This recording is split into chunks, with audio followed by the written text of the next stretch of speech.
তো অবশেষে জুতা পাওয়ার পর যাই একটু সবজি মার্কেটে।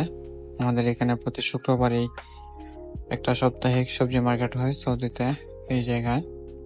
তো তার আগে একটু ভিউটা দেখেন ভাই, কি অসাধারণ আজকের দিনটা, সত্যি আলহামদুলিল্লাহ। তো আমার সাথে আমার আরেক ভাই আছে, বাঙালি ভাই, আমরা একসাথেই থাকি। তো আমরা যাইতেছি হাঁটতে হাঁটতে সবজি মার্কেটের দিকে। তো উনি বলতেছেন যে এবার ঈদে কোথায় ঘুরতে যাওয়া যায়। তো আমি বললাম যে যাই মনে যাই যাই যাই একটা জায়গা পার মনে। অবশ্য ঈদের দিন আমাদের ডিউটি অফ থাকে। তো আমরা প্ল্যান করতেছি যে কোথায় যাওয়া যায়।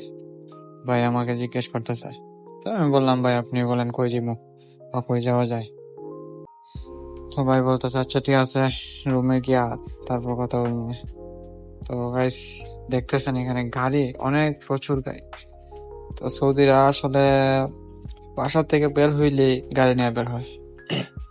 আর ভাই এত হাঁটাহাঁটি পছন্দ করে না, যে কারণে সামান্য জায়গায় আসতে গেলে ওরা গাড়ি নিয়ে আসে।